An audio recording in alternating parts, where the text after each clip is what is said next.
Many people think money is chaotic, unpredictable, or just the result of pure luck.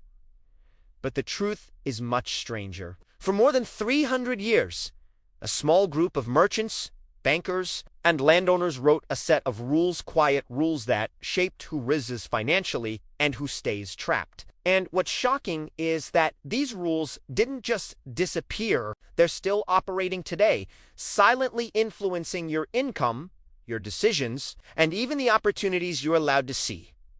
The most powerful people don't rely on chance. They rely on old systems the rest of the world forgot. Before we go deeper, tell me something. De qual país você assiste esse vídeo? This helps me understand how these rules show up in your reality. To understand how these ancient money laws still control modern wealth, we need to go back to a time when the economy looked very different on the surface but was incredibly similar underneath. In the early 1700s, power was concentrated in the hands of a tiny elite. Land determined status, gold determined influence, and connections determined freedom. But something was already happening behind the curtains. Wealthy families weren't just accumulating money. They were building systems to protect it, multiply it, and pass it forward. Over time, these systems evolved into philosophies, habits, and quiet frameworks. They were simple but powerful enough to shape centuries. Control assets, not labor. Protect capital before chasing growth. Leverage other people's skills, time, and sometimes even their fears. Keep knowledge inside small circles. Think in decades, not days. You don't need to be rich to use these rules, but without them, you're almost guaranteed to lose the financial game before it even begins. Let's start with the first and most important rule. Wealth flows to those who control assets. This wasn't written in a book. It became obvious in practice. Landowners didn't work, the landowners did. Shipowners didn't sail across the ocean, others did. Bankers didn't dig gold out of the ground, others did that too. The people who controlled the asset extracted value from the activity, not from their own labor. Fast forward 300 years. Change the ships for companies, the land for digital platforms, the gold for data. The rule is unchanged. If your income depends entirely on your time, you're following the rules of workers from 1725. If your income comes from what you control, not what you physically do, you're following the rules of old money. The second ancient rule is about protection. Wealthy families in the past had a simple mindset. First defend, then grow. They didn't chase every opportunity. They didn't gamble their entire fortune. They understood that money is like a fortress. It collapses from the inside if you're careless. Modern investors break this rule all the time, jumping into trends, betting everything, and following hype instead of strategy. The elite, they accumulate slowly, predictably, almost invisibly. Their growth curve is boring, until suddenly, it's shocking. Another old rule that survived the centuries is the use of leverage, not necessarily debt, but other people's abilities. A merchant became wealthy not because he traveled, but because hundreds did it for him. A banker grew powerful not because he had money, but because he controlled the flow of other people's money. Today, leverage is even easier to access. Technology, content, automation, code, audiences, these are the new ships and caravans. The gatekeepers pretend the rules are new, but they're ancient. It's the same game, just digital. The fourth rule is the most uncomfortable. Knowledge was never equal. Wealthy families protected information like treasure. They taught their children private strategies inside homes, not schools. They shared opportunities only with each other. They formed circles, and those circles became power. Today, this still exists. Only now, it's disguised. Certain skills are taught in private universities, premium courses, closed groups, elite mentorships, and high-level networks. The people who learn how money actually works are usually those already close to wealth. And then we reach the final ancient rule. Think long-term, even when the world thinks short-term. This is the rule that ordinary people struggle with the most. Working for instant results was common among the poor. Building for the next generation was common among the elite. The wealthy understood something simple.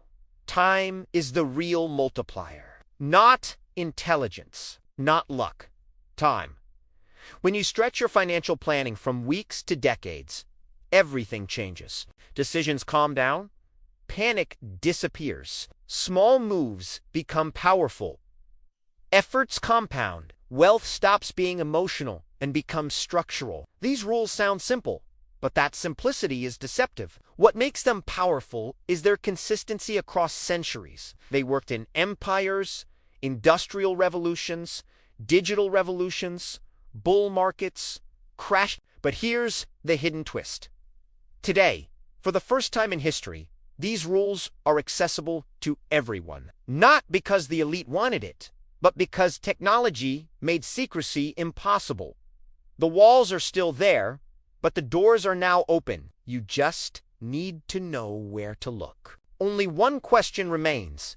If these ancient rules still decide who gets rich, which side of history do you want to stand on? Let's go even deeper into how these ancient money laws silently shape our lives today. Because the more you understand them, the more you realize something uncomfortable. Most people aren't poor because they lack intelligence. They're poor because they were never taught the rules of the game. The first modern illusion is the idea of financial freedom through hard work. Society repeats this message like a mantra: study hard, work hard, and one day you'll be rewarded. But this promise was never designed to make you wealthy. It was designed to keep economies running. Now, hard work is honorable, but historically, it has rarely been the path to generational wealth. The old money families learned early that your personal effort doesn't scale. Systems do. This is why, even today, people with multiple assets, businesses, and intellectual property accumulate wealth while others trade the same 8 hours for the same paycheck. The ancient rule is brutally simple. If you don't own a system, you are part of someone else's system. The second illusion is the idea that saving alone leads to wealth. Saving protects you, but it can't elevate you. This goes all the way back. Farmers would store grain, but landowners accumulated land. Workers saved their coins, but merchants acquired entire trade routes.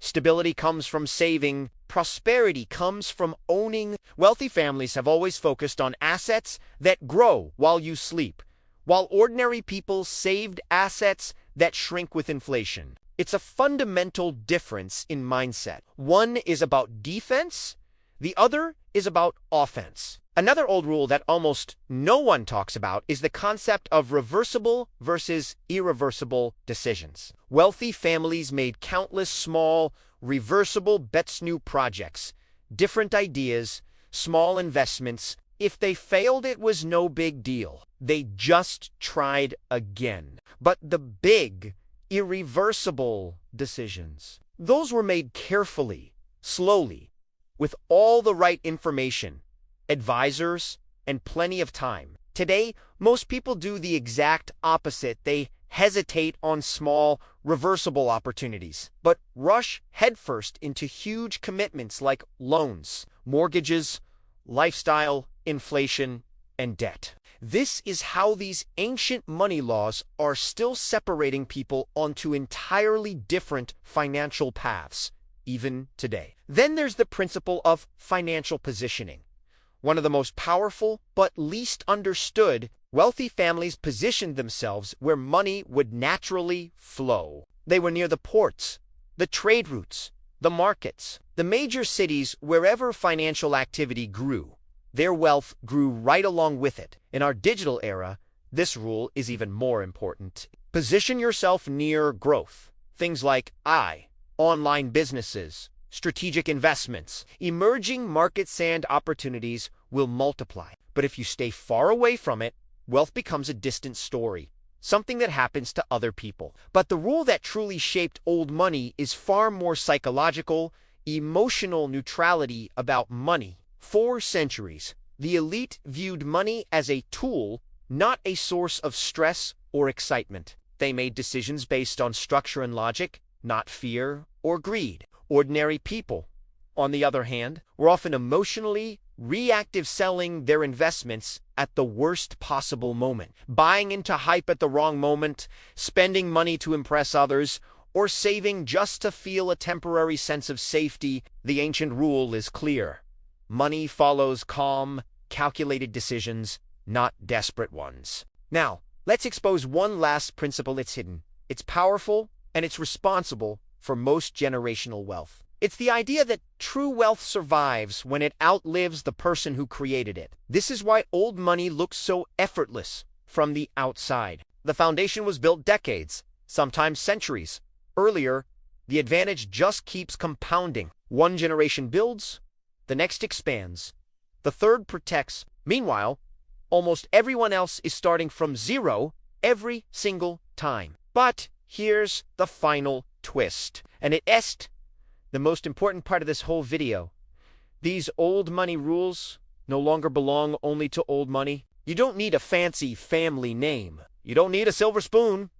You just need access to information and the willingness to actually act on it. The world is changing faster than ever before. Opportunities are appearing in places that didn't even exist 20 years ago. And if you learn to apply these ancient rules in modern ways by building assets, controlling systems, investing consistently, and thinking long-term, then you're no longer just a spectator in the financial game.